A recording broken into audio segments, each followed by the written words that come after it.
స్తుతించెదను క్రీస్తు నామమును స్తుతికి యేసే యోగ్యుడని నిత్యం నిత్యం నే స్తుతించెదను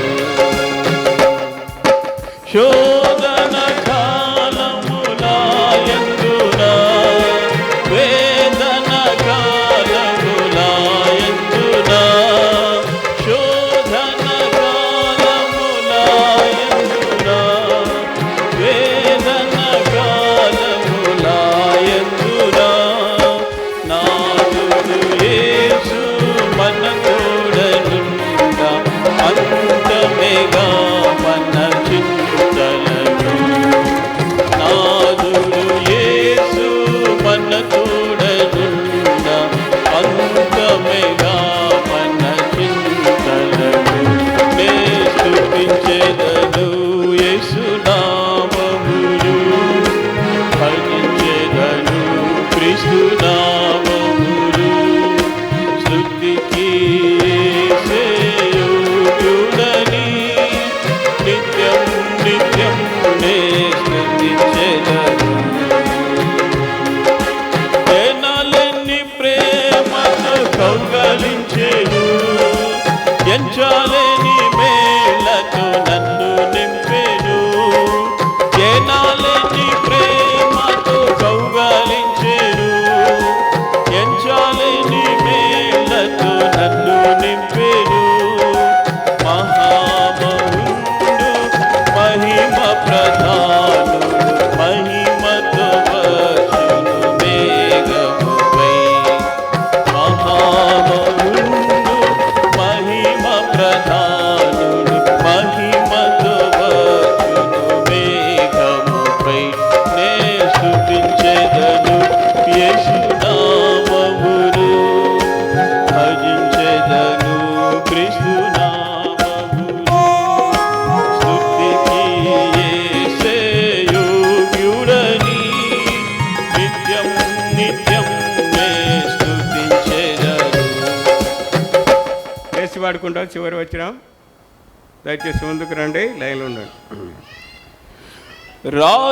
రాజాదిరాజు ప్రభు యేసే దేవాది దేవుడు మన యేసే రాజాదిరాజు ప్రభు యేసే దేవాది దేవుడు మన యేసే పరమందు దూతలు ఇహమందు నరులు పాడుడి ప్రభునకు హల్లెలూయా పరమందు దూతలు ఇహమందు నరులు పాడుడి ప్రభునకు హల్లెలూయా నే స్తుతించెదను యేసు నామమును భజించెదను క్రీస్తు నామమును స్తుతికి యేసే యోగ్యుడని నిత్యం నిత్యం నే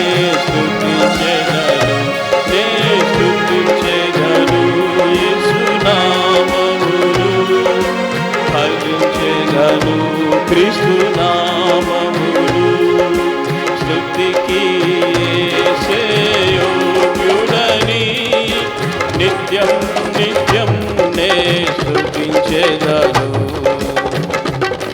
చూడండి, వాక్యం విందాం. డేవిడ్ రండి, వాక్యం ఆరాధన కొరకే వాక్యం విందాం.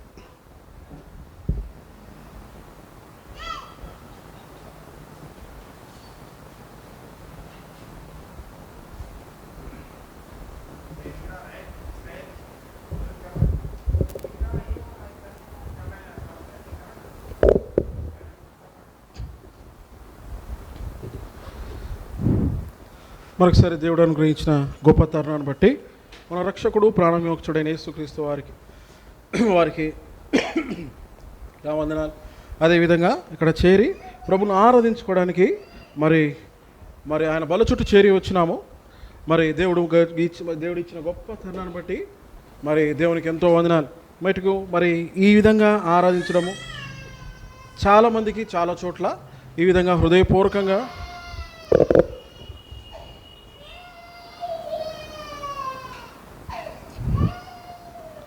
ప్రభును ఆరాధించుకోవడం అనేది చాలా దేశాల్లో, చాలా రాష్ట్రాల్లో, చాలా ప్రాంతాల్లో చాలామందికి ఈ భాగ్యం లేదు. అయితే గొప్ప దేవుడు తన కృప ద్వారా మనకు దేవుడు మరి ఈ ఉచితమైన కృపను అనుగ్రహిస్తూ వచ్చి ఇంకా మన విషయంలో మరి దేవుని తలంపు, మరి మన ప్రత్యేకమైన తలంపు ఉంది. ఇంకా దేవుని కొరకు మనము ప్రత్యేకంగా మనం వాడబడతామని నమ్మి దేవుడు మన విషయంలో ఏం చేస్తూ వచ్చినాడంటే ఆయన మరి తన కృపను మనకు ఇంకా చూపిస్తూ వచ్చినాడు. చాలా చాలా చాలా ఊర్లలో కానీ చాలా రాష్ట్రాల్లో మరి గత సంవత్సరం లేదా ఈ సంవత్సరము మొదట్లో మనం అందరికీ తెలుసు కదా మణిపూర్ ప్రాంతం ఏ విధంగా ఉండిందో. ఆ విధంగా మరి అటువంటి భయంకరమైన పరిస్థితుల్లో మనం లేము చూడండి. అంతేకాకుండా తెలంగాణ రకరకాల ప్రాంతాల్లో మరి ఇప్పుడు చాలా భయంకరమైన పరిస్థితులు వచ్చినాయి. అయితే దేవుడు మనకి ఎంత చక్కగా మందిరాన్ని ఇచ్చి మరి మన సావాసం ఉండడానికి విశ్వాసం ఇచ్చి ఈ విధంగా మన దేవుని హృదయపూర్వకంగా ఆరాధించడానికి దేవుడు మంచి సమయాన్ని, ఇంకా చెప్పాలంటే ఈ కరోనా లాంటి భయంకరమైన పరిస్థితుల్లో నుంచి ప్రభువును తీసుకొని వచ్చి మన ఇంత మంచి ఆరోగ్యాన్ని ఇచ్చి ప్రభువును ఆరాధించుకోవడానికి దేవుడు ఒక మంచి స్థలాన్ని, మంచి ఆరోగ్యాన్ని, ఈ విధంగా మంచి సావాసాన్ని దేవుడు ఇస్తూ వచ్చినాడు. దాన్ని బట్టి ప్రభుకి ఎంతగానో మనం రుణస్థులం. మరి మనం ఆరాధించడానికి దేవునికి ఈ రీజన్ చాలు, అంటే మరి ఇది చాలన్నమాట దేవుని ఆరాధించడానికి. అయితే నా ఉద్దేశం మరి ఈ ఉదయకాలం మనం ఆరాధనకు మనకు ముందు ప్రభు సాయం కొరకు చిన్న ప్రార్థన చేసుకొని మనం ఆరాధనలోకి ప్రవేశిద్దాం. మా ప్రేమ గల ప్రియ పరలోక తండ్రి, మహోన్నతుడ మాగనడ ఇచ్చే సమయం బట్టి నీకు ఎంతో వందనాలు. చదువుకున్న వాక్య భాగం నాకు మరొక ప్రభావ మీరే పంచిపెడుతూ రావాల్సిందిగా ప్రార్థిస్తున్నాం. దేవా మరి నేను నిశ్చిత ప్రకారంగా మాతో మాడుతూ రావాల్సిందిగా ప్రార్థిస్తున్నాం. ప్రభా నా స్వరం కానీ, ప్రభా నా వ్యక్తిగత తలాంతులు కానీ, నా వాక్చాతుర్యం కానీ, నా వాక్య జ్ఞానం కానీ ఇవన్నీ ప్రభావ చూడడానికి వినడానికి నీ ప్రజలు రాలేదు. కానీ కేవలం వారి కొరకు ప్రాణం పెట్టిన యేసుక్రీస్తు వారి స్వరం వినడానికి వారు వచ్చినారు కనుక వారి ఆత్మీయ దాహాన్ని, ఆత్మీయ ఆకులు మీరు తీరుస్తూ రావాల్సిందిగా ప్రార్థిస్తున్నాం. అదేవిధంగా ప్రభావతిని మాలో ఏ ఒక్కరు ప్రభావ వదిలిపెట్టకుండా ప్రతి ఒక్కరు ప్రభావ మరి వ్యక్తిగతంగా ప్రభావతిని సంపూర్ణంగా హృదయపూర్వకంగా ప్రభావ మా కొరకు ప్రాణం పెట్టిన ప్రభుని ఆత్మతో సత్యంతో ఆరాధించి నేను ప్రభావ మరి సంతోషపెట్ట భాగ్యం మాకు అనుగ్రహిస్తురండి. ప్రభావతిని మరి అయోగ్య నపాతుని శిలువచాటును మరుగుపరిచి నీ ప్రజలకు ప్రీతిగా పరిచయం చేయటకు నన్ను వాడుకుంటూ రావాల్సిందిగా ప్రార్థిస్తూ అయోగ్య నపాతుని మరి తొదరపట్టి ప్రభావ మాట్లాడి నాలుక దాని మరి దేవా జ్ఞానం చేసుకొని నీ ప్రజలకు అర్థమయ్యే రీతిలో ప్రభావతిని మరి నువ్వు నాకు చెప్పిన విషయాలు ప్రభావతిని ప్రజలకు ఏ విధంగా చెప్పాలో ప్రభావ మీరు నాకు బయలుపరుస్తూ రావాల్సిందిగా ప్రార్థిస్తూ నీ పరలోక సహాయం కోరుకుంటూ ప్రభు వచ్చిన ప్రతి ఒక్కరు బట్టి నీకు ఎంతో వందనాలు. ఎవరైతే ప్రభావ మరి రానంటారో త్వరపెట్టి తీసుకొని రావాల్సిందిగా ప్రార్థిస్తూ యేసుక్రీస్తు నామమున పేరట స్తుతించి ప్రార్థించి వేడుకుంటున్నాం తండ్రి, ఆమేన్. అందరం కలిసి మనము తీతుకు రాసిన పత్రిక 3వ అధ్యాయము, తీతుకు 3వ అధ్యాయము 6-7 వచనాలు అన్న కలిసి చదువుకుందాం. తీతుకు 3:6-7. మనం ఆయన కృప వలన, దయచేసి అందరం కలిసి చదువుకుందాం. తీతుకు రాసిన పత్రిక 3:6-7 వచనాలు. మనం ఆయన కృప వలన నీతిమంతులను తీర్చబడి నిత్యజీవుని గురించిన నిరీక్షను బట్టి దానికి వారసమగుటకై ఆ పరిశుద్ధాత్మను మన రక్షకుడైన యేసుక్రీస్తు ద్వారా ఆయన మన మీద సమృద్ధిగా కుమ్మరించెను. సరే, మరి మనము మనం ఇది ధ్యానించక ముందు అసలు మనము ఈ పుస్తకాన్ని మనం చదువుతూ వచ్చినాము. ఈ తీతుకు గ్రంథం గురించి మనం ఒకవేళ తెలుసుకోవాలి అనుకుంటే కొన్ని విషయాలు మరి అంటే సర్వసాధారణంగా మనము ప్రతి ఆదివారం కొన్ని అంశాలు తీసుకొని మనము ఈ విధంగా చదవడం బాగానే ఉంటుంది. అయితే ఇప్పుడు కొద్దిగా మనం ఏం చేస్తామంటే స్టార్టింగ్ ఒక 5 నిమిషాల మటుకు కొంచెం అసలు తీతుకు గురించి లేదా తీతుకు గ్రంథం గురించి ఎవరు రాసినారు, దాంట్లో ఉన్నారు ఎవరు అనేది మొత్తానికి అయితే ఒక బ్లూ ప్రింట్ లాగా, ఒక అవుట్లైన్ లాగా మనం తీతు గ్రంథం చూసుకొని మనం దాంట్లోకి ప్రవేశిద్దాం. అయితే తీతు గురించి మనం ముఖ్యంగా మనం చూసుకున్నట్లయితే మరి ఈ తీతుకు అనే పదానికి గౌరవనీయుడు లేదా పెంచువాడు లేదా గౌరవనీయుడు అనే అర్థం ఇచ్చే ఈ తీతుకు అనే పేరుకు అర్థం గౌరవనీయుడు అని అర్థం అనమాట. అయితే ఈ తీతుకు గ్రంథాన్ని మరి రచించిన వ్యక్తి వచ్చేసి మనకందరికీ తెలుసు కదా, ఎవరండి? తీతు గ్రంథాన్ని రచించిన వాళ్ళు ఎవరు? అపోస్తలుడైన పౌలు కదా. అపోస్తలుడైన పౌలు రచిస్తూ వచ్చినాడు. ఆయన ఎప్పుడు రాస్తూ వచ్చినాడంటే దీన్ని దాదాపు క్రీస్తు శకము 64వ సంవత్సరంలో.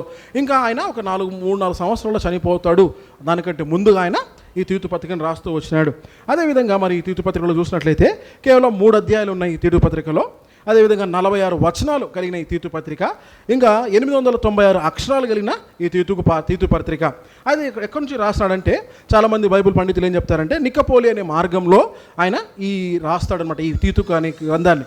అయితే మొత్తానికి ఈ పత్రికని మరి ముఖ్య ఉద్దేశం, ఈ తీతుకు గ్రంథం యొక్క ముఖ్య ఉద్దేశం వచ్చేసి సంఘంలో పాలన మరియు ప్రవర్తన. ఇంకా చెప్పాలంటే ఇన్స్ట్రక్షన్స్ ఫర్ చెప్పాలంటే ఇంకా సంఘస్థులకు లేదా సంఘంలో ఉండే వ్యక్తులకు ఇన్స్ట్రక్షన్స్ ఇచ్చే ఈ యొక్క సంఘంలో వారి ప్రవక్తన ఏ విధంగా ఉండాలి, తర్వాత ఆ పాలన ఏ విధంగా ఉండాలో చెప్పే పత్రిక ఈ తీతుకు పత్రిక.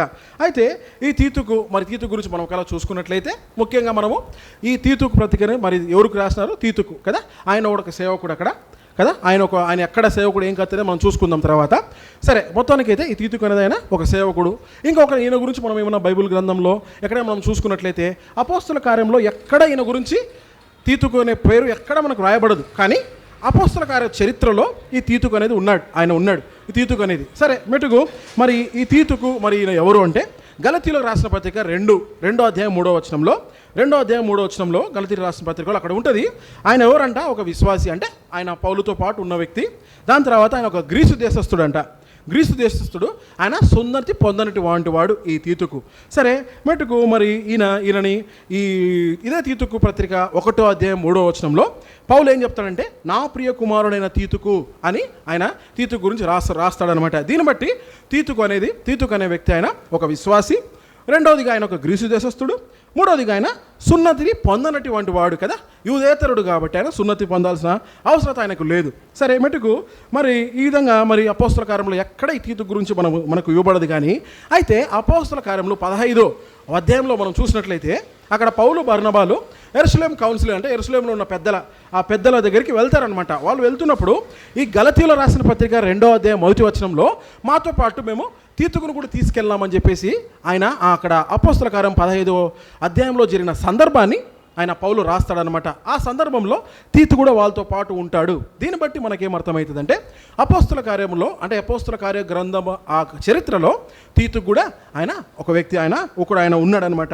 ఈ విధంగా అంటే బహుశా మరి అపోస్తలుడైన పౌలు మొదటి దండయాత్ర అయిపోయిన తర్వాత రెండవ దండయాత్ర మొదలు ఉన్నప్పుడు ఈ తీతుకు మన అపోస్తలుడైన పౌలుకి ఆయన పరిచయం అవ్వడము. ఈ విధంగా ఆయన ఏం చేస్తాడంటే కొరింథీగా చెప్పాలంటే మొదటి కొరింథీ రాసిన తర్వాత రెండో కొరింథీ పత్రికని కొరింథీకి తీసుకుపోయిన వ్యక్తి ఎవరంటే ఈ తీతుకునే అనమాట. ఈ తీతుకుని ఏం చేస్తాడంటే కొరింథీలకైనా తీసుకెళ్తాడు. ఇది ఎక్కడ మనం చూస్తామంటే 2 కొరింథీ 7-8 అధ్యాయాల్లో, అంటే 7వ అధ్యాయం చివరి వచనాల్లో 8వ అధ్యాయం మొదటి వచనంలో మనం ఇది చూస్తాం అన్నమాట. ఆ విధంగా మరి ఈ విధంగా కొన్ని సంవత్సరాల తర్వాత పౌలు ఏమవుతాడంటే ఆయన జైలుకి వెళ్తాడు. ఆయన జైలుకి వెళ్ళిన తర్వాత ఏంటంటే ఆయన చివరి దినాలు అనమాట. ఈ విధంగా మనకు ఈ జైలుకి వెళ్ళిన తర్వాత ఆయన దాని తర్వాత అక్కడ రోమా సామ్రాజ్యం ఆయన ఆడ పట్టబడ్డము. తర్వాత అక్కడే ఆయన్ని మరి క్రీస్తు శకము 67వ సంవత్సరంలో ఆయన శిరచ్ఛేదనం, అంటే తల నరికేయడం ఇవన్నీ చూస్తాం. తర్వాత మన బైబిల్ చరిత్ర చాలా వరకు బైబిల్ చరిత్ర తర్వాత ఏమీ లేదు.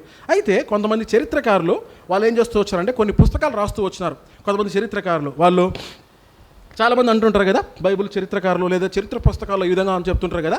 మరి ఒకవేళ మనకు అది అర్థం కావాలంటే ఇక్కడ చాలా సంఘాలకు వెళ్ళినప్పుడు ఈ విధంగా చెప్పినప్పుడు ఇంతకీ చరిత్రకారులు ఎవరు వాళ్ళు, ఆ పుస్తకాలు మాకు రావాలంటే వాళ్ళ పేర్లు ఏందని అడిగినారనమాట.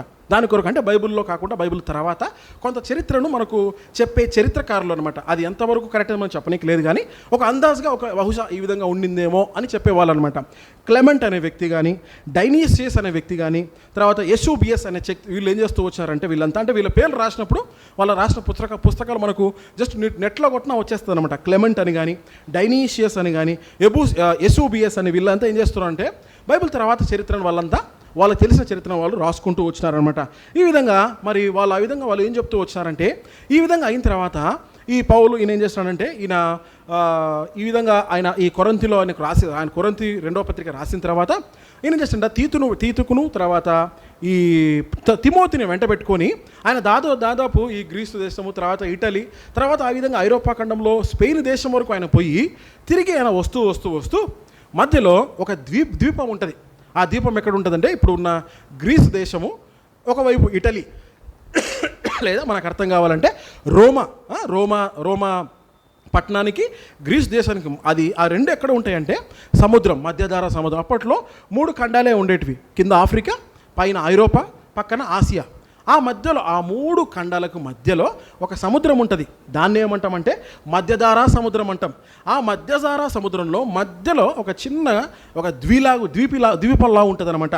ఆ ద్వీపం పేరే ఏమంటే క్రేతు. ఆ ద్వీపం పేరు ఏం పేరండి?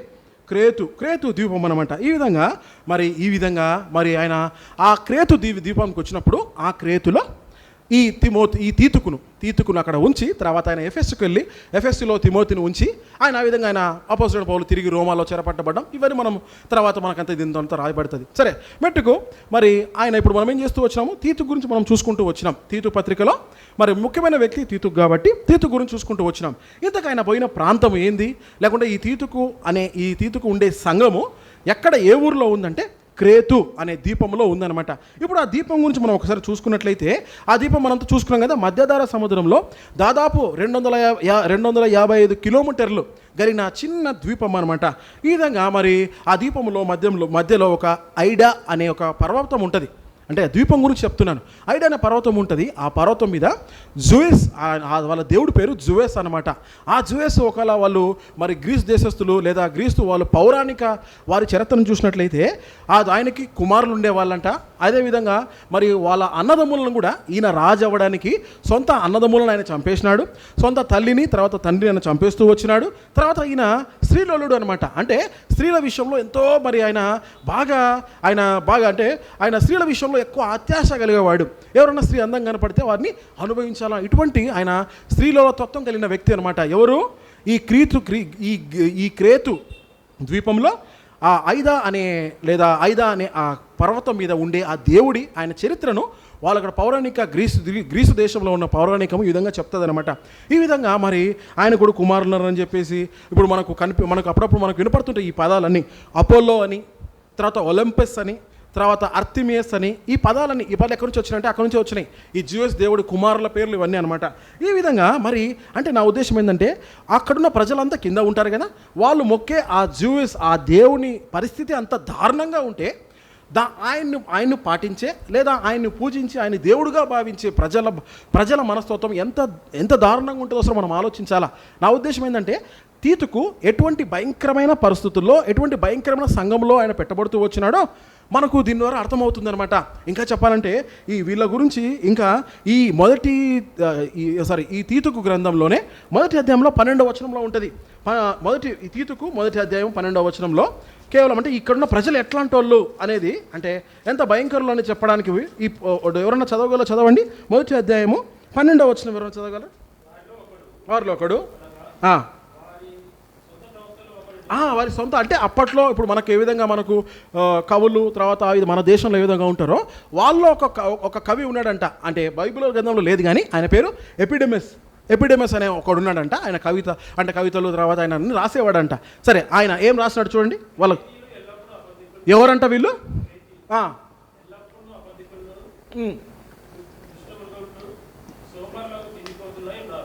చూడండి, ఈ విధంగా వాళ్ళు ఆ క్రేతీయుల ప్రజల గురించి ఎట్లుందో ఉంది. వాళ్ళంట అబద్ధికులంట, తర్వాత దుష్టమృగమును, తర్వాత సోమరును, తిండిపోతులే ఉన్నారంట. ఇది క్రేతులో ఉన్న సంఘస్థుల పరిస్థితి. ఇట్లా ఇంత భయంకరమైన సంఘంలో తీతుకును ఏం చేస్తూ వచ్చినాడంటే అంటే మరి ఇటువంటి సంఘంలో కూడా మరి తీతుకు పరిచర్య చేయగలడు అనే ఉద్దేశంతోనే పౌలు ఏం చేస్తూ వచ్చినాడంటే ప్రార్థన పూర్వకంగా ఆయన్ని అక్కడ ఆ సంఘంలో తీతుకును పెట్టి వెళ్ళిపోతాడనమాట. ఈ విధంగా మరి మనము ఈ క్రేతు గురించి చూసుకుంటే ఈ విధంగా ఉంటుందన్నమాట. ఈ విధంగా మరి అంత భయంకరమైన పరిస్థితుల్లో మరి ఈ క్రేతు దీవి ఉంది. అందులో పని చేసే లేదా అందులో సేవ చేసే తీతుకు పరిస్థితి అనమాట. సరే, ఇటువంటి సంఘానికి పౌలు ఈ తీతుకు పత్రికను వ్రాస్తాడు. దీన్ని బట్టి మనకు ఇప్పుడు ఏమర్థమైందంటే తీతు గ్రంథంలో ఆయన ఎవరు రాసినారు, ఎప్పుడు రాసినారు, ఎటువంటి పరిస్థితుల్లో రాసినారు, ఎవరికి రాసినాడు, ఏ సంఘానికి రాసినాడు, మనకందరికీ ఇదంతా ఇప్పుడు ఎవరైనా మనం చెప్పగలం అనమాట, కేవలం ఆ అవగాహన కొరకే. సరే, ఇప్పుడు మనము తీతుకు పత్రికకు వస్తే ఈ తీతుకు పత్రికలో ఎక్కువగా ఏముంటుందంటే అంటే మనము కృప ద్వారా మనం రక్షింపబడుతూ వచ్చినాం. కృప ద్వారా మనము దేవుని కృప ద్వారా మనం రక్షింపబడుతూ వచ్చినాము.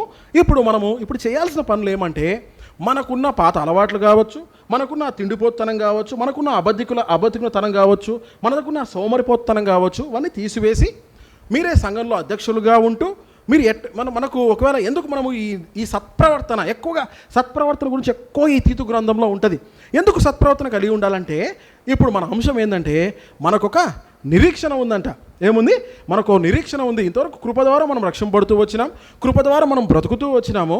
అయితే మనము ఇప్పుడున్న పరిస్థితుల్లో మనము సత్క్రియలను మనం వెంటాడే వారంగా ఉండాలా. ఎందుకు సత్క్రియలుగా వారిగా మనం ఉండాలి అంటే మన కొరకు ఒక నిరీక్షణ ఉంది, నిత్య జీవం అనే నిరీక్షణ మన కొరకు ఉందని చెప్పేసి ఆ పత్రికనే ఈ తీతుకు రాసిన పత్రిక. ఈ తీతుకు రాసిన పత్రికలో 3 అధ్యాయాలు ఉన్నాయి. ఎన్ని అధ్యాయాలు ఉన్నాయి? 3 అధ్యాయాలు. తెలిసి మీ బైబిల్లో కూడా 3 ఉన్నట్టున్నాయి కదా, 3 కదా. 3 అధ్యాయాలు తీతుకు. మరి ఈ మొదటి అధ్యాయంలో మనం చూసుకున్నట్లయితే, తీతు గ్రంథం 1వ అధ్యాయంలో చూసుకున్నట్లయితే సంఘంలో పాలన మరియు సంఘంలో కొన్ని లోపాలు ఉంటాయి కదా. మామూలు సర్వసాధారణమైన సంఘంలోనే లోపాలు ఉంటాయి. మరి అటువంటి క్రేతులో ఉన్న ఇంకెన్ని లోపాలు ఉంటాయి చూడండి.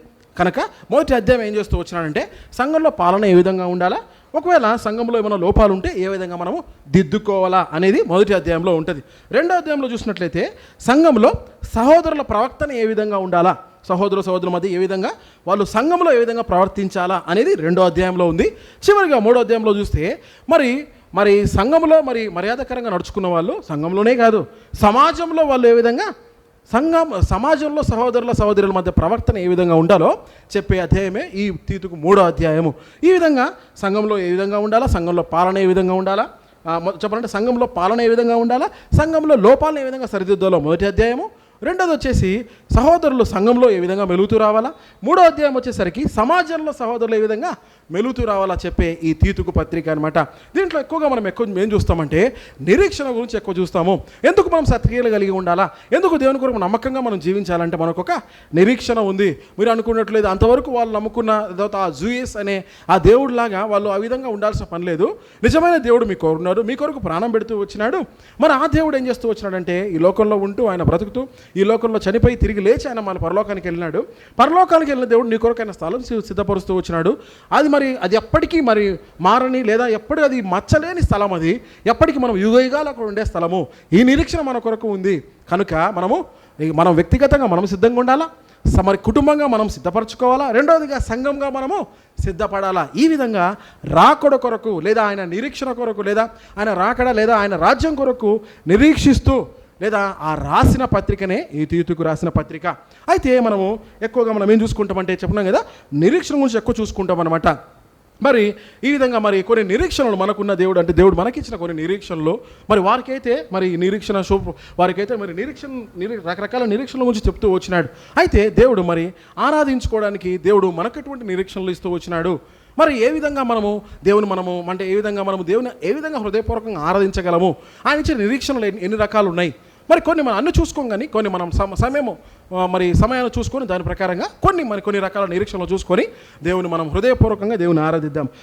మొదటి నిరీక్షణ చూడండి, తీతుకు రాసిన పత్రిక 2వ అధ్యాయము 12-13 వచ్చి ఎవరైనా చదవగలరా? తీతుకు 2:12-13.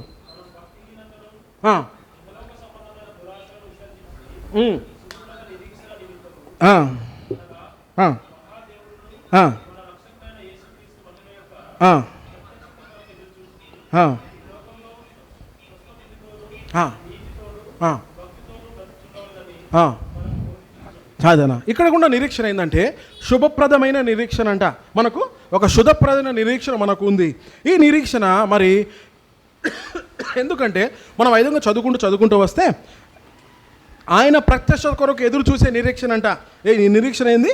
ఆయన ఒకనాడు నా కొరకు ప్రాణం పెట్టిన దేవుడు, నా కొరకు లేదా ఆ శిలువలో రక్తం కార్చిన దేవుడు, నా కొరకు ఉమ్ము వేసుకున్న దేవుడు, నా కొరకు ఆయన శిలువలో అంత ఘోరంగా చనిపోయిన దేవుడు ఆయన ఏం చేస్తున్నాడంటే ఆయన ఏ విధంగా ఆయన మరి మరణించి తిరిగి లేచి ఆయన ఆరోహణుడు అయితే వచ్చినాడో నన్ను కూడా ఆయనతో పాటు చేర్చుకోవడానికి లేదా ఆయనతో పాటు ఉండడానికి లేదా మరి ఆయన ప్రత్యక్షమైనప్పుడు ఆయన కొరకు ఎదురు చూచే శుభప్రదమైన నిరీక్షణ యేసుక్రీస్తు వారు ప్రత్యక్షమైనప్పుడు లేదా యేసుక్రీస్తు వారు ఆయన రాకడలో ఆయన మరి ఎత్తబడుతున్నప్పుడు లేదా ఆయన మధ్యాకాశానికి వచ్చినప్పుడు ఆ విధంగా ఆయన ప్రత్యక్షను చూసే అది ఎంత గొప్ప భాగ్యం అంటే మరి చాలామందికి అవకాశం ఉండదు. కేవలము ఆయన యేసుక్రీస్తు వారి రక్తంలో కడగబడి ఆయన వ్యక్తిగతంగా సొంత రక్షణను అంగీకరించిన వారికే ఈ భాగ్యం అనమాట. అందుకోసమే దీన్ని ఏమంటాడు? శుభప్రదమైన నిరీక్షణ. ఆ గడియ ఏంది? చాలా శుభంతో కూడిన గడియ, శుభప్రదమైన గడియ. కనుక దాన్ని ఏమంటామంటే శుభప్రదమైన నిరీక్షణ. ఈ శుభప్రదమైన నిరీక్షణ దేని కొరకు? ఆయన ప్రత్యక్ష కొరకు ఎదురు చూచే శుభప్రదమైన నిరీక్షణ మొట్టమొదటిగా దేవుడు మనకిస్తూ వచ్చినాడు. ఈ దినం మనము ఆరాధించాల్సిన మొట్టమొదటి అంశం వచ్చేసి బాబు అల్లరి చేయకూడదు. కూర్చో, బాబుని చూపించడమా, కూర్చోవాలి. చూడు నా వైపు చూడు, రైట్, చూడండి. ఈ విధంగా ఆ శుభప్రదమైన నిరీక్షణ ఆయన ప్రత్యక్షత కొరకు ఎదురు చూచే శుభప్రదమైన నిరీక్షణ దేవుడు మనకిస్తూ వచ్చినాడు. ఈ దినము మొదటి ఆరాధన అంశం వచ్చేసి మనం ప్రభుని మొట్టమొదటిగా ఆనందంగా మనం ప్రభుని ఆరాధించే మొదటి అంశం వచ్చేసి, ప్రభువా నీ ప్రత్యక్షత కొరకు, ప్రభా ఒక దినం ప్రత్యక్షమైతే నీ కొరకు ప్రభా నీ ప్రత్యక్షను చూసే, నీ కొరకు ఎదురు చూసే ప్రభా మరి శుభప్రదమైన నిరీక్షణ నాకు ఇస్తూ వచ్చినావు కదా. మరి ఈ దినంలో మరి ఈ లోకంలో ఈ క్షణంలో నేను చనిపోయినా సరే, ఈ క్షణంలో చనిపోయినా సరే నా ప్రభుని నేను ఎదుర్కొంటా, నా ప్రభుని నేను కల్లారా చూస్తా. నా కొరకు దేవుడు నా కొరకు ప్రత్యక్షమవుతాడు. ఆ ప్రత్యక్షమైన దేవుడు నేను కల్లారా చూస్తానే శుభప్రదమైన నిరీక్షణ నాకు ఇస్తూ వచ్చినావు దేవా.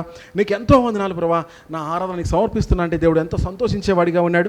చూడండి, మొట్టమొదటి అంశం వచ్చేసి శుభప్రదమైన నిరీక్షణ దేవుడు మనకిస్తూ వచ్చినాడు. రెండో అంశం చూడండి, హెబ్రీయులకు రాసిన పత్రిక 7వ అధ్యాయం 9వ వచనం. హెబ్రీ 7:9. హెబ్రీ 7:9. త్వరగా చదవగలవారు, త్వరగా చదవవలసిందిగా మనవి. మీరు ఎవరు చదవండి, నేను చదువుతా.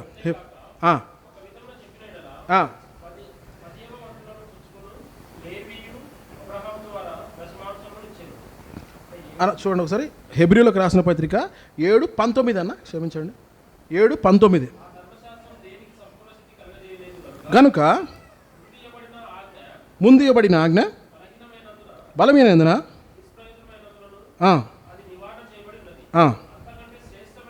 అంతకైనా ఏ నిరీక్షణ అన్నానా?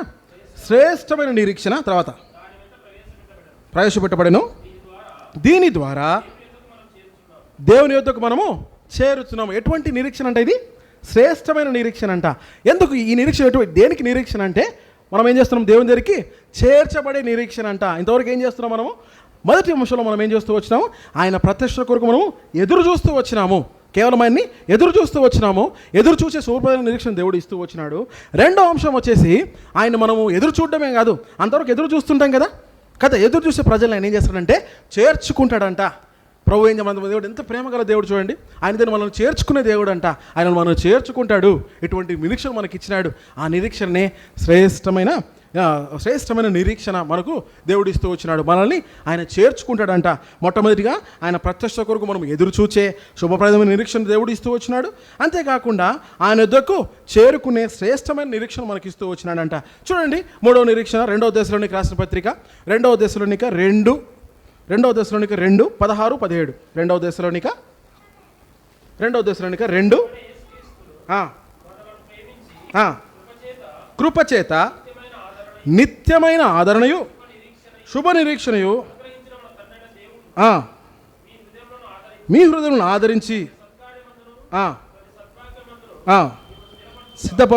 స్థిరపరచును గాక. చూడండి, ఈ నిరీక్షణ, మూడో నిరీక్షణ వచ్చేసి శుభ నిరీక్షణ అంట. ఈ శుభ నిరీక్షణ చూడండి, ఆయన మనకు ప్రత్యక్షమయ్యి అంటే ఆయన ప్రత్యక్ష కొరకు ఎదురు చూచే శుభప్రదమైన నిరీక్షణ కాకుండా, రెండవదిగా ఆయన వద్దకు చేరుకునే మరి శ్రేష్టమైన నిరీక్షణ కాకుండా, మూడవది చూడండి, మరి ఆయన చేరిన తర్వాత ఆయన నాన్న మాట్లాడకూడదు, నాకు కొంచెం పిల్లలు పట్టుకోండమ్మా. సరే చూడండి, శుభ నిరీక్షణ. ఆ నిరీక్షణ ఎటువంటిదంటే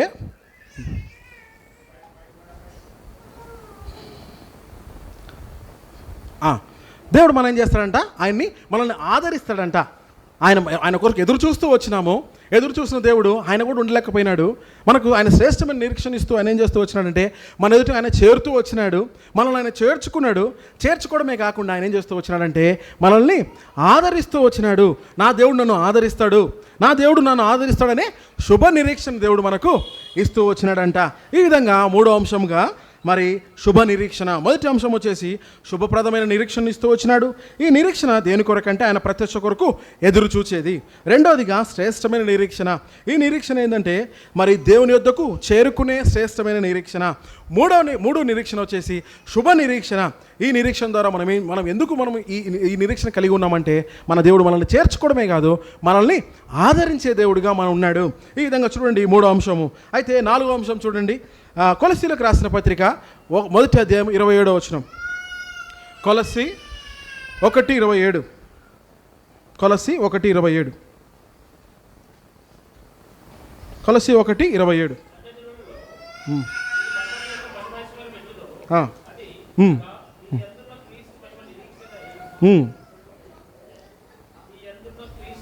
మీ అందున్న క్రీస్తు మహిమా నిరీక్షణ ఉన్నాడు.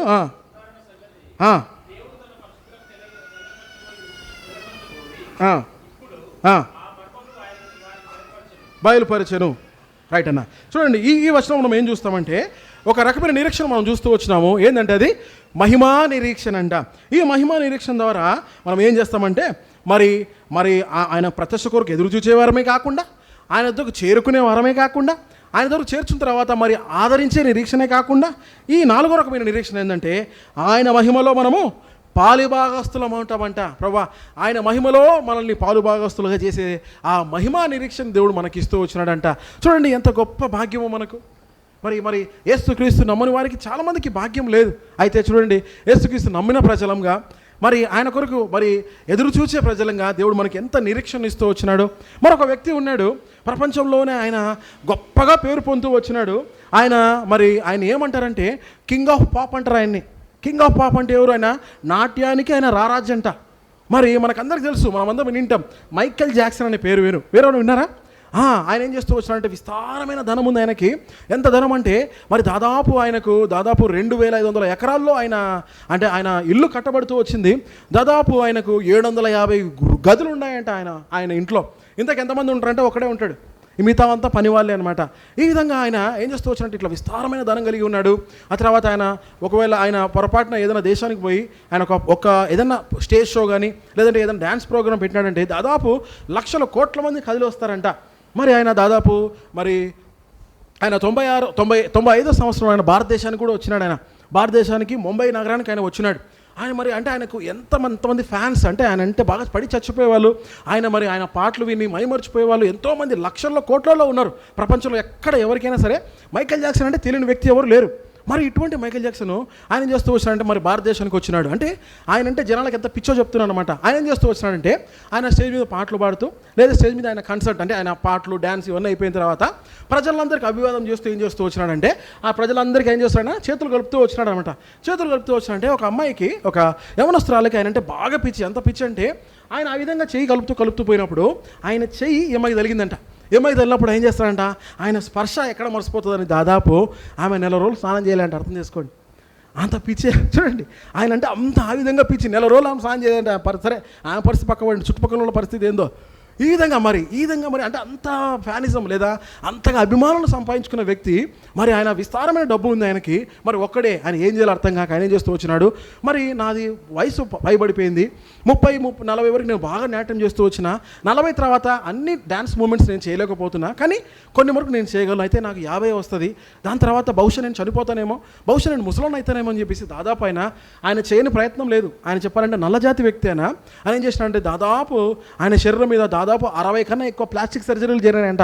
ఆయన చూసినామంటే ఒక ఇంగ్లీష్ వ్యక్తిలానే ఉంటాడు, నల్లజాతి వ్యక్తిలాగా ఉంటాడు.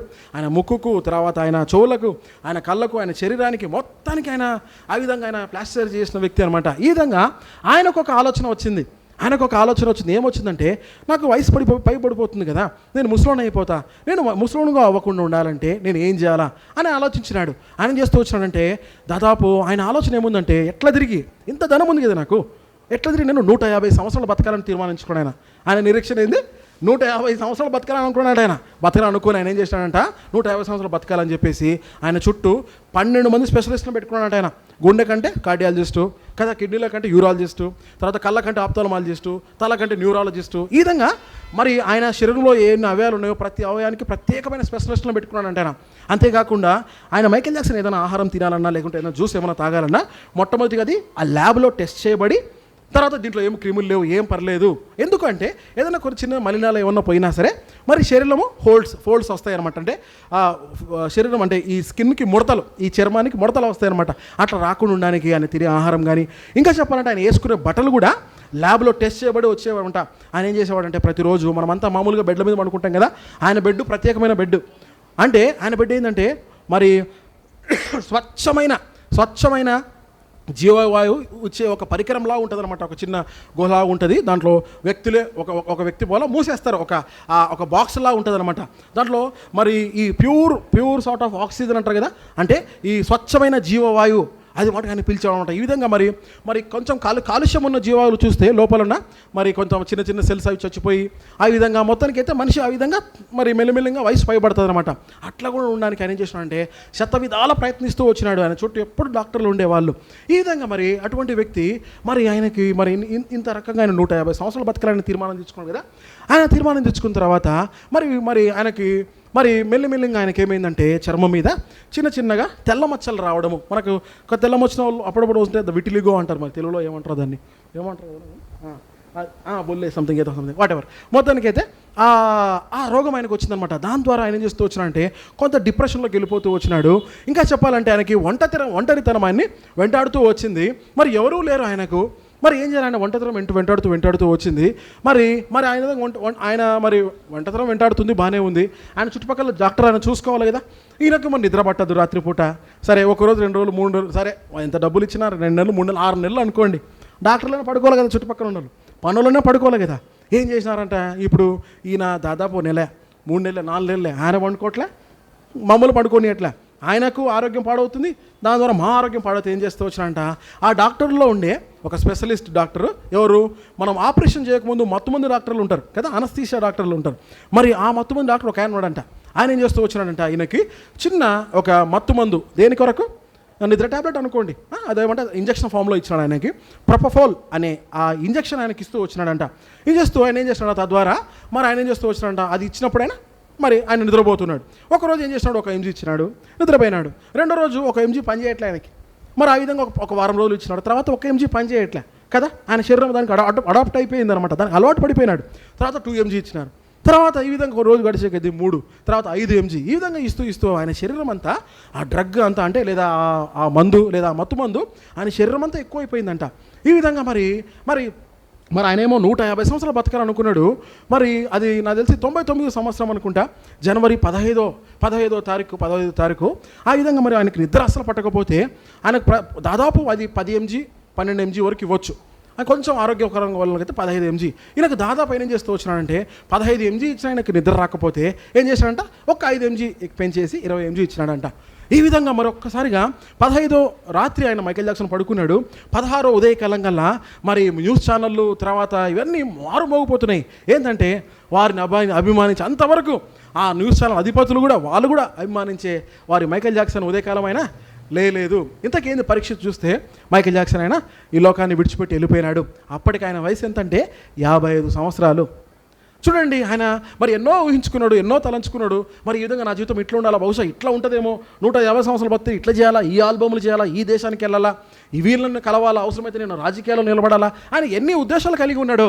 అయితే ఆయన ఏదైతే ఊహించినాడో, ఏదైతే ఆయనకు ఒక బలమైన నమ్మకం ఉందో, ఏదైతే ఆయన దాని విషయంలో ఇట్లా ఉంటే బాగుంటుంది అనుకున్నాడో, ఆయన ఏం చేస్తూ వచ్చినాడో అదంతా ఆయన ఒక్కసారిగా కనీసం పట్టుమని ఆయన అనుకున్న దాంట్లో సగం కూడా బతకలేకపోయినాడు. 150 సంవత్సరాలు, కనీసం ఆయన 70-75 సంవత్సరాలు ఆయన బతకలేని పరిస్థితి, 55 సంవత్సరాలకైనా చనిపోతూ వచ్చినాడు. అయితే ఆయన నమ్మకం ఆ విధంగా ఆయన సిగ్గుపరుస్తూ వచ్చింది. అయితే మన దేవుడు మనకిచ్చిన నిరీక్షణ ఆ విధంగా సిగ్గుపరిచిన నిరీక్షణ కాదు.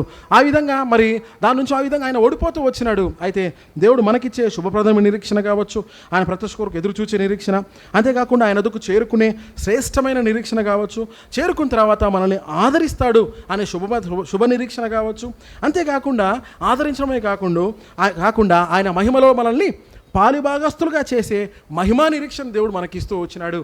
చివరిగా ఒక నిరీక్షణ చూసుకొని మనం ముగిద్దాం. చూడండి, 1 పేతురు 1వ అధ్యాయము 3-4 వచనాలు. 1 పేతురు 1వ అధ్యాయం 3-4 వచనాలు మనం ప్రతిసారి ఎక్కువ చదువుకున్న వాక్య భాగమే. కాక యేసుక్రీస్తు తిరుగు లేచడం వలన ఏం నిరీక్షణ అంటే ఇది జీవముతో కూడిన నిరీక్షణ మనకు కలుగునట్లు, అనగా అక్షయమైనది నిర్మలమైనది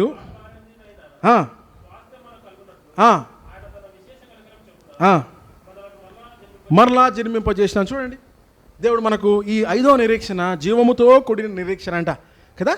జీవముతో కూడిన నిరీక్షణ అది ఎటువంటిదంట, మరి అది ఎప్పటికీ అది మరణం లేనిది, జీవం గలది, అక్షయమైనది, నిర్మలమైనది, వాడబారనిది, ఇటువంటి మరి మరి ఇటువంటి నిరీక్షణ దేవుడు మనకిస్తూ వచ్చినాడు. ఇటువంటి రాజ్యానికి దేవుడు మనం చేరుస్తూ వచ్చినాడు.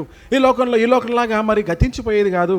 ఎల్లప్పుడూ ఆయనతో పాటు ఉండే, ఎల్లప్పుడూ ఆయనతో పాటు సంతోషించే, ఎల్లప్పుడూ ఆయన ఆరాధించుకుంటూ ఉండే అటువంటి శుభప్రదమైన ఆ గడియలను దేవుడు మనకిస్తాను దేవుడు వాగ్దానం చేస్తూ వచ్చినాడు. అటువంటి నిరీక్షణతో మనం ఈ లోకంలో బ్రతుకుతున్నాము. ఇదే పౌలు రాస్తూ వచ్చినాడు తీతుకి. ఈ విధంగా ఇటువంటి దేవుడు ఈ విధంగా మీకు నిరీక్షణ ఉంది. ఈ విధంగా మరి దీని ద్వారా మీరు సత్క్రియలు కలిగి ఉండాలా. ఇంతవరకు మీరు బ్రతికిన బతుకు ఎట్లా బతికారో, కానీ ఇప్పటి నుంచి సత్క్రియత కలిగి ఉండండి. మీరు ఇప్పటి నుంచి సత్క్రియలు కలిగి ఉన్నారంటే మీ కొరకు చూడండి ఇటువంటి నిరీక్షణ మనకు ఉంది. ఈ ఉదయకాలం ఆరాధించడానికి కొన్ని నిరీక్షణ మనం చూసుకుంటూ వచ్చినాము. మరి ఈ విధంగా మరి ప్రభు ఈ నిరీక్షణ అన్నిట్లో మరి రకరకాల వ్యక్తులు, మరి రకరకాల మరి మైకేల్ జాక్సన్ లాంటి చూసినాం. అటువంటి ఎంత విస్తారమైన డబ్బు ఉన్నా సరే ఆయన ప్రాణాన్ని ఆయన కాపాడుకోలేకపోయినాడు. ఎంత మరి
దేవుడు ఆయనతో మాట్లాడతాడు అనమాట. మాట్లాడితే మొట్టమొదటిగా రోమన్ అధిపతి లేదా రోమన్ చక్రవర్తి యేసుక్రీస్తు నమ్ముకున్న వ్యక్తి ఎవరంటే కాన్స్టాంటినోపైల్. అక్కడి నుంచే కొంత మరి మందిరాలు కట్టబడ్డం కానీ, లేదా ఎక్కువగా బైబిల్ ప్రింట్ అవ్వడం, లేదంటే ఈ విధంగా ఈ పుస్తకాలన్నీ, ఈ గ్రంథాలన్నీ ఈ విధంగా అన్నీ అంటే భద్రపరుస్తూ రావడం కానీ అక్కడి నుంచే మొదలవుతూ వచ్చిందనమాట. యేసుక్రీస్తు వారు ఒక శిలువ ఆకారం, ఆయన కలలో శిలువ ఆకారం చూపించి దేవుడు ఆయన్ని రక్షిస్తాడనమాట. దేవుడు ఆయన్ని రక్షించుకుంటాడు. వాళ్ళ మదరు, ఈయనకంటే ముందుగా వాళ్ళ మదర్ హెలెన్ అని ఒక మదర్, వాళ్ళ అమ్మ ఉంటుంది. ఆమెను దేవుడు ఆమె రక్షింపబడుతుంది. ఆమెను ఏం చేస్తుందంటే, ఇప్పుడు ప్రస్తుతానికి మనము యెరూషలేము దేశానికి వెళ్తే, ఇజ్రాయెల్ దేశానికి వెళ్తే, మనం ఇప్పుడు యేసుక్రీస్తు వారు పుట్టిన చోట ఒక చర్చు, యేసుక్రీస్తు వారు లేదా ఆయన అద్భుతాలు చేసిన కొండ మీద ఒక చర్చు, ఈ మత్తయి 5వ అధ్యాయము కదా, ఆ ధన్యతలు చదివిన చోట ఒక చర్చు, ఈ విధంగా రకరకాల చర్చులను ఎవరు కట్టినారంటే ఈ కాన్స్టాంటినోపుల్ వాళ్ళ అమ్మనే కట్టిందనమాట. అక్కడికి పోయి కదా, ఆమె దేవుని నమ్ముకుంది కాబట్టి అక్కడున్న బిషపులు వాళ్ళు అడిగి, ఇంకా చాలా ఈ భూ తవ్వకాల్లో మరి ఈ విధంగా యేసుక్రీస్తు వారి ఇల్లు అంట, ఈ విధంగా మన శిష్యుల ఇల్లు, రకరకాలుగా ఇవన్నీ మరి ఈ విధంగా శాస్త్రజ్ఞులకు తోడ్పడి లేదా ఇవన్నీ చేసింది ఎవరంటే ఈ కాన్స్టాంటినోపుల్ వాళ్ళ అమ్మ. ఎందుకంటే అప్పట్లో ఈ దేశాలన్నింటినీ, అంటే ఈ ఐరోపా దేశము, తర్వాత ఇజ్రాయెల్, సిరియా, తర్వాత ఈ గ్రీసు కింద ఈజిప్ట్ వరకు వీళ్ళన్నిటినీ ఈ రోమా సామ్రాజ్యమే మరి నడిపించేదనమాట. ఆ చక్రవర్తి ఏమో అక్కడ ఉంటాడు, వాళ్ళకి సంబంధించిన వాళ్ళంతా ఈ దేశాలని పరిపాలిస్తూ ఉంటారంట. మరి ఆ విధంగా పరిపాలిస్తున్న ఒక వ్యక్తి ఎవరంటే యేసుక్రీస్తు కాలంలో ఉన్న హేరోదు కూడా ఆయన కిందనంటే ఆ చక్రవర్తి, ఈయన కాదు, ఆ చక్రవర్తుల కిందనే ఉంటూ వీళ్ళంతా మరి ఈ దేశాలను పరిపాలించే వాళ్ళనమాట. అక్కడ నుంచి పరిపాలన సాగేది. సరే, మెట్టుకు ప్రభు ఏం చేస్తూ వచ్చినాడంటే ఆ హెడ్ ఆఫీస్ లేదా ఆ రోమా పట్టణంలో ఉన్న వ్యక్తినే దేవుడు రక్షిస్తూ వచ్చినాడు. బాగానే ఉంది. ఈ విధంగా వాళ్ళ అమ్మ ద్వారా పరిచయం జరిగింది, సంతోషం, బాగానే ఉంది. అయితే మరి ఆయనకు ఒక విచిత్రమైన ఒక కోరిక ఉండిందనమాట. విచిత్రమైన కోరిక. ఆయన ఏమంటే విచిత్రమైన కోరిక అంటే ఒక విచిత్రమైన ఆలోచన కలిగి ఉన్నాడు ఆయన. ఏ ఆలోచన కలిగి ఉన్నాడంటే, ఎట్లా తిరిగి నేను యేసుక్రీస్తు వారు ఈ లోకానికి వచ్చి ఆయన మరణించి తిరిగి లేచి వెళ్ళిపోయినాడు కదా. మరి అందరూ ఏం చెప్తున్నారు? తిరిగి యేసుక్రీస్తు వారు రెండోసారి ఈ లోకానికి వస్తాడని చెప్పినారు. యేసుక్రీస్తు వారు ఈ లోకానికి వచ్చినాడు అనుకోండి. వచ్చినప్పుడు ఏం చేస్తాడు అంటే ఈ లోకానికి వచ్చినాడు అనుకోండి, సర్వసాధారణంగా ఆయన మానవ ఆలోచనలు ఆలోచించినాడు. ఇప్పుడు చూడండి, గోనగండ్ల గ్రామంకి వచ్చినాము. మేము వచ్చి ఎక్కడికంటే ఎవరంటే వాళ్ళ ఇళ్ళకి పోలే కదా, మాకు అన్న తెలుసు. మేము ఏం చేస్తూ వచ్చినాం, డైరెక్ట్గా అన్న కాడికి వచ్చినాం. మొట్టమొదటి మేము ఎవరిని కలిసినామంటే అన్న కాడికి కలిసి, తర్వాత అన్న నుంచి మీరు అంతా మాకు అంతే కదా. అట్లా ఆ విధంగా ఆయన ఆలోచన ఏ విధంగా ఉందంటే, మరి ఆయన యేసుక్రీస్తు వారి లోకానికి వస్తాడు. బహుశా ఆయన ఏమనుకున్నాడంటే, ఈ లోకంలో మరి యేసుక్రీస్తుకు బాగా క్లోజ్ ఉన్న వ్యక్తులు ఎవరు? యేసుక్రీస్తు బాగా అంటే యేసుక్రీస్తు ఎప్పుడు ఉన్న వ్యక్తులు ఎవరు? యేసుక్రీస్తు శిష్యులు. ఆయన ఏం చేస్తూ వచ్చినాడంటే, ఒకవేళ బహుశా యేసుక్రీస్తు వారి లోకానికి రెండో రాకడ లేదు, రెండోసారి వస్తే బహుశా ఏం చేస్తారు ఆయన, ఈ మేము మొట్టమొదటిగా కలిసేది శిష్యుల్ని, మళ్ళీ తిరిగి ఆయన తీసుకుపోయేది ఎవరు తీసుకుపోతాడు? ఫస్ట్ శిష్యులను తీసుకుపోతాడు అని ఈయన ఒక విచిత్రమైన వెర్రి ఆలోచన అనుకుందాం. ఆయన ఏం చేస్తూ వచ్చినాడంటే, అరే శిష్యులు ఎక్కడికి చనిపోయినారా అని కనుక్కున్నారంట. ఇప్పుడు చెప్పినారంట, ప్రభా ఒక ఆయన ఇథియోపియాలో చచ్చిపోయినాడు, ఒక ఆయన టర్కీలో చచ్చిపోయినాడు, ఒక ఆయన భారతదేశంలో ఆయన చచ్చిపోయినాడు, ఒక ఆయన భర్తలో ఇక్కడ చచ్చిపోయినాడు, అక్కడ చచ్చిపోయినాడు. వాళ్ళ శిష్యులు ఎక్కడెక్కడ చనిపోయినారో అని చెప్పినారంట. ఆయన చక్రవర్తి కదా, ప్రపంచమంతా ఆయన చేతిలో ఉంది. ఇంకే ఆయన ఏం చేసినాడంట, ఆర్డర్ పాస్ చేసినాడంట. మీరు ఏం చేస్తారంటే, మరి ఎక్కడైతే నన్ను సమాధి చేస్తారో, ఒకరు చనిపోతే నా సమాధి పెట్టండి మధ్యలో, నా సమాధి మధ్యలో పెట్టి చుట్టూ ఏం చేస్తారు, 12 గుంతలు తీయండి. 12 గుంతలు, ఎందుకంటే అప్పటికే శిష్యులు చనిపోయినారు కదా. మరి బహుశా వారి శరీరాలు దొరకపోవచ్చు. ఏం దొరుకుతాయి? అస్థికలు దొరుకుతాయి, వారి ఎముకలు అవి దొరుకుతాయి కదా. పోయి మీరు పోండి, ప్రపంచానికి అంతా పోండి. మరి పోయి ఎక్కడైతే 12 మంది శిష్యులు ఎక్కడైతే వాళ్ళు భూస్థాపన చేయబడినారో వారి అస్థికలు, వాళ్ళకి సంబంధించిన ఏముంటే సరే మీరు అన్నీ తీసుకొని రండి. తీసుకొని వచ్చేసి నా సమాధి ఇక్కడ ఉంటుంది కదా, చుట్టూ 12 మంది ఉంటుంది కదా, ఆ 12 మందిని అక్కడ మీరంతా వాళ్ళు అక్కడ పోంచండి. అంటే ఎందుకంటే ఒకవేళ నేను చనిపోయినా కూడా వాళ్ళందరి మధ్యలో నేను ఉంటా. ఈయన వెర్రి ఆలోచన, ఈయన వెర్రి ఒక నిరీక్షణ అనుకోండి. వెర్రి ఆలోచన ఏంటంటే, యేసుక్రీస్తు ఈ లోకానికి వచ్చినప్పుడు మనం అనుకున్నట్టు ఏం చేస్తాడు ఆయన, శిష్యుల్ని కలుస్తాడు కదా. శిష్యుల్ని కలిసి ఏం చేస్తాడు, తీసుకుపోతాడు కదా. ఈయన ఏంటంట, ఒకటోడు యేసుప్రభు తీసుకుపోతాడు, రెండోడు పట్టుకుంటాడు, రెండో శిష్యుడు మూడో శిష్యుడు పట్టుకుంటాడు. ఈ విధంగా ఒకరి తర్వాత ఒకరు పట్టుకొని 12 మంది శిష్యులు అయిపోతారు కదా. 12 మంది శిష్యులు పోతున్నప్పుడు ఈయన ఏం చేస్తాడంట, వాళ్ళు పోతున్నప్పుడు ఈయన పోయి పట్టుకుని 12వ శిష్యుని కాలు పట్టుకుంటే ఈయన కూడా పైకి పోతాడంట. అంటే ఆ రకమైన మరి ఆ పిచ్చి నిరీక్షణతో ఉన్నాడు ఆయన అనమాట. అంటే ఆయన ఏం చేస్తూ వచ్చినాడంటే, ఆ 12 మందిని ఆ విధంగా ఆయన వాళ్ళ 12 సమాధుల మధ్య పెడుతూ ఆయన ఆ విధంగా చేస్తూ వచ్చాడు. నా ఉద్దేశం ఏంటంటే, ఆ విధంగా ఆయన వెర్రి నిరీక్షణ కలిగి ఉన్నాడు, ఆయన వెర్రి ఆలోచన కలిగి ఉన్నాడు. అంటే ప్రభుని నమ్ముకున్నాడు, బాగానే ఉంది. తర్వాత ఆయన చావు వేరే రకంగా ఉంది. మొత్తానికైతే అంటే ఆయన ఆ విధంగా చేస్తూ వచ్చినాడు అనమాట. అటువంటి మరి అంత రాజు అయినప్పటికీ ఏమైనప్పటికీ ఏం చేస్తూ వచ్చినాడంటే, ఆ విధంగా ఆయన పిచ్చి నిరీక్షణలో ఉంటూ వచ్చినాడు. అయితే దేవుడు మనకిచ్చిన నిరీక్షణ అటువంటి నిరీక్షణ కాదు, శుభప్రదమైన నిరీక్షణ, నిజంగా ఉండే నిరీక్షణ, శుభమైన శ్రేష్టమైన నిరీక్షణ, మహిమా నిరీక్షణ దేవుడు మనకిస్తూ వచ్చినాడు. ఈ జీవముతో కూడిన నిరీక్షణ ఇస్తూ వచ్చినాడంట. ఇటువంటి నిరీక్షణ మనల్ని ఏం చేస్తుంది చూడండి. రోమిలకు రాసిన పత్రిక 5:5 చదివేసి ముగించుకుందాం. రోమిలకు రాసిన పత్రిక 5వ అధ్యాయం 5వ వచనం. రోమా 5:5 అందరం కలిసి చదువుకుందాం, లేకుంటే ఎవరైనా చదవగలరా? చదవండానా? ఎందుకనగా ఈ నిరీక్షణ చాలన్నా, ఈ నిరీక్షణ ఏం చేయాలంటే మనల్ని సిగ్గుపరచదంట. ఈ నిరీక్షణ ఎటువంటి నిరీక్షణ అంటే మనల్ని సిగ్గుపరచని నిరీక్షణ. చూడండి, ఈ నిరీక్షణ బట్టి మనము దేవుణ్ణి హృదయపూర్వకంగా ఆరాధించే వారిగా ఉండాలి. ప్రభా మరి ఈ లోకంలో ధనం ఉన్నా సరే, ఈ లోకంలో ప్రభా అందం ఉన్నా సరే, ఈ లోకంలో ఎన్నో టాలెంట్స్ ఉన్నా సరే, ఎన్నున్నా సరే, వాళ్ళకందరికీ నిరీక్షణ నాకు ఇస్తూ వచ్చినావు ప్రభా. మరి చక్రవర్తులకు కూడా వారికి లేని నిరీక్షణ, లేదా వారికి ఉన్న ఆ తిక్క ఆలోచనలను బట్టి, లేదా చెప్పాలంటే వారికి లేని ఆ భాగ్యాన్ని దేవుడు ప్రభా నాకు ఇస్తూ వచ్చినావు దేవా. మరి ప్రభా మరి నాకు ఇచ్చిన ఈరోజు మనం చూసుకునే నిరీక్షణలో మొట్టమొదటి నిరీక్షణ వచ్చేసి శుభప్రదమైన నిరీక్షణ. దేనికంటే ఆయన ప్రత్యక్షత కొరకు ఎదురు చూచే శుభప్రదమైన నిరీక్షణ మొట్టమొదటిగా దేవుడు మనకిస్తూ వచ్చినాడు. రెండవదిగా ఆయన వద్దకు చేరుకునే శ్రేష్టమైన నిరీక్షణ ఇస్తూ వచ్చినాడు. ఎదురు చూచే వాళ్ళమే కాకుండా ఆయన దగ్గరకు చేరుకుంటామంట. మూడోది వచ్చేసి చేరుకోవడమే కాకుండా ఆయన ఏం చేస్తాడంట, మనల్ని ఆదరిస్తాడంట. ఆదరించే శుభ నిరీక్షణ దేవుడు మనకిస్తూ వచ్చినాడంట. ఆదరించడమే కాకుండా ఆయన మహిమలో మనల్ని పాలిభాగస్తులుగా చేసే మహిమా నిరీక్షణ దేవుడు మనకిస్తూ వచ్చినాడంట. అంతేకాకుండా అక్షయమైన నిర్మలమైన వాడబారని, లేదా అంటే ఎప్పటికీ మృతము లేని, లేదా అటువంటి రాజ్యానికి, లేదా అటువంటి జీవముతో కూడిన నిరీక్షణ దేవుడు మనకు ఇచ్చేవాడిగా ఉన్నాడు. మరి ఇటువంటి దేవుణ్ణి, ఇంత గొప్పగా మనల్ని ఉంచిన దేవుణ్ణి, మరి మన ఫ్యూచర్ని ఇంత నీట్గా డిజైన్ చేసిన దేవుణ్ణి, మన భవిష్యత్తుని ఇంత చక్కగా అలంకరించిన దేవుణ్ణి హృదయపూర్వకంగా ఆరాధిస్తే దేవుడు ఎంతో సంతోషించేవాడిగా ఉన్నాడు. బహుశా నువ్వు మరి చిన్నప్పుడు మరి నీ వయసు ఏదో నాకు తెలియదు, యవనస్తులు పెద్దవాడు నాకు తెలియదు, బహుశా ఇంతవరకు నువ్వు ఆరాధించలేదేమో. అయితే ఈ దినం దేవుడు నీ ఆరాధన కొరకు ఆయన చెవు పెట్టి లేదా వంగి అని నీ ఆరాధన వినాలనుకుంటున్నాడు. నువ్వు ఆరాధిస్తే పరలోకంలో గొప్ప సంతోషము. మరి ఒక దాసుడు చెప్తూ వచ్చినాడు. ఆయన ఏం చెప్తూ వచ్చినాడంటే, మరి మనమంతా బైబిల్ చదువుతున్నప్పుడు ఏమంటుందంట సైతాను, చదువు, ఎంత చదువుతావు చదువు అందంట. నువ్వు చదువు, నీకంటే ఎక్కువ నాకు తెలుసు బైబుల్. నీ ఆదికాండం నుంచి ప్రకటన నుంచి ఆదికాండం నేను ఉల్టా పల్టా ఎట్లనే చెప్పగలను నేను. సో ఎంత చదువుతావు చదువు అంటదంట. అయితే ఒక వ్యక్తి, ఈ బైబుల్ చదివే వ్యక్తి ప్రార్థించే స్థితికి వచ్చినాడు అనుకోండి, సైతాన్ ఏమంటుందో మెల్లింగా అది వనకడం ఆరంభిస్తుందంట. అయితే ఎప్పుడైతే ఈ ప్రార్థించే వ్యక్తి ఆరాధించే స్థితికి వచ్చినాడో అప్పుడు సైతాన్ అక్కడి నుంచి పారిపోతుందంట.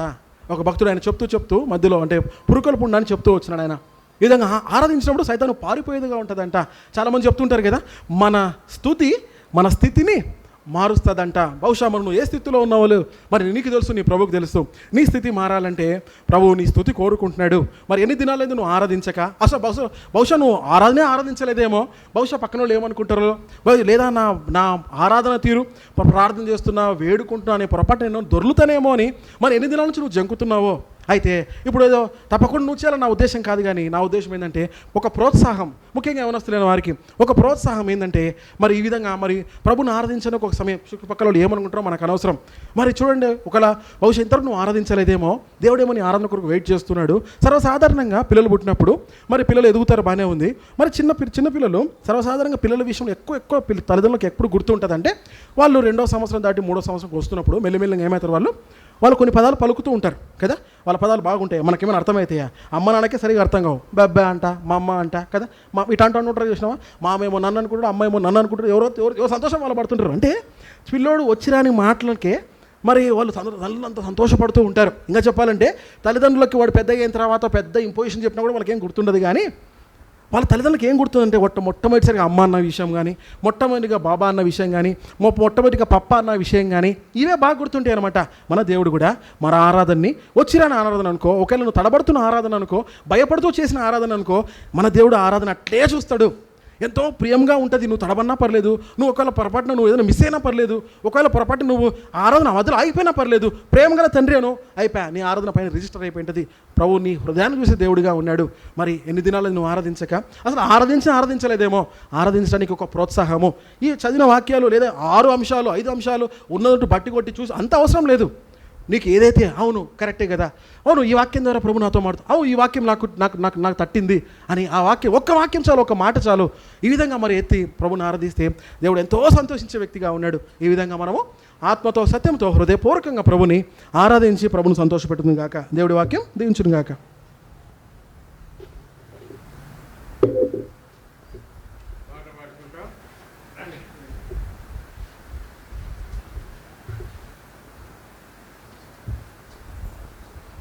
అరే మూడో పాట,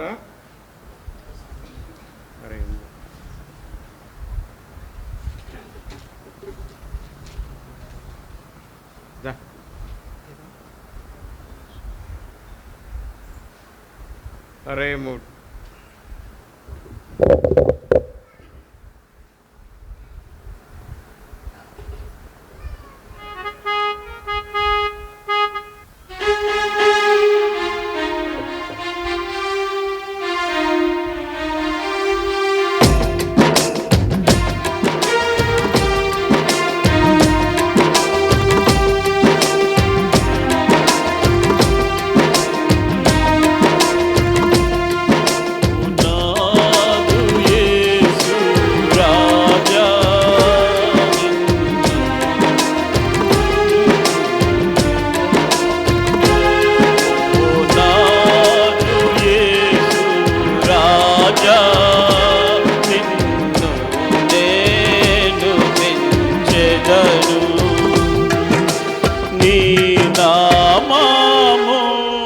సదా సన్నుతించుచుందురు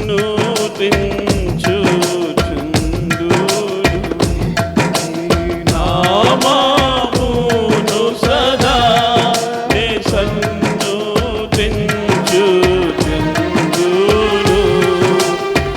ఓ నాదు యేసు రాజా నిన్ను నేను కించెదను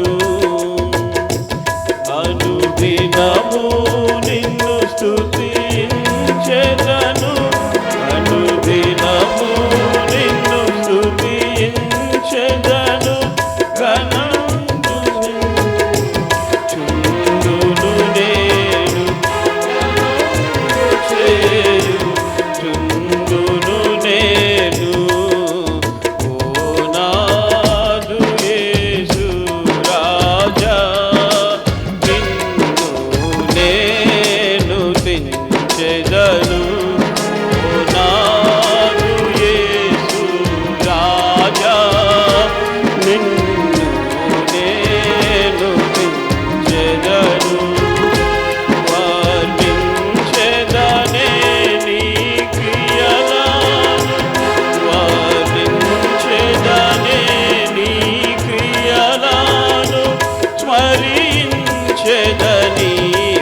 గీతమునే పాడెదను రక్షణ గీతమునే పాడెదను ఈశయ జయధ్వని నే చేసెదను ఈశయ జయధ్వని నే చేసెదను నాదు యేసు రాజా నిన్ను నేను దించెదను నాదు యేసు రాజా నిన్ను నేను దించెదను విజయ గీతము వినిపించెదను విజయ గీతము వినిపించెదను భజించెద జీవితమంతయును భజించెద జీవితమంతయును నాదు యేసు రాజా నిన్ను నేను దించెదను నాదు యేసు రాజా నిన్ను నేను దించెదను నిరీక్షణ పూర్ణత కలిగి నిరీక్షణ పూర్ణత కలిగి పరికించెదనా ప్రభురాకడను పరికించెదనా ప్రభురాకడను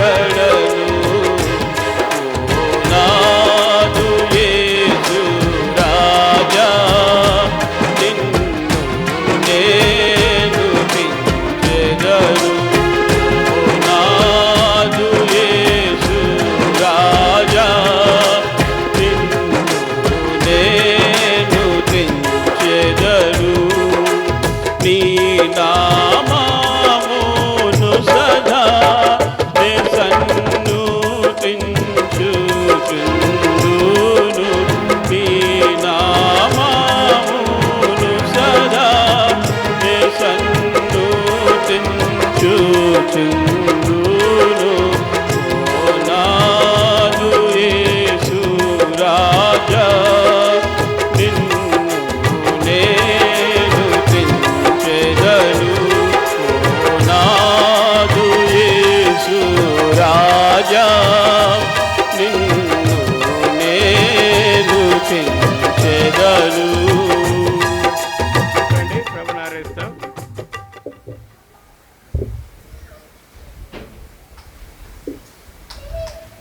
మొట్టమొదటి బ్రదర్ ఆరాధించండి.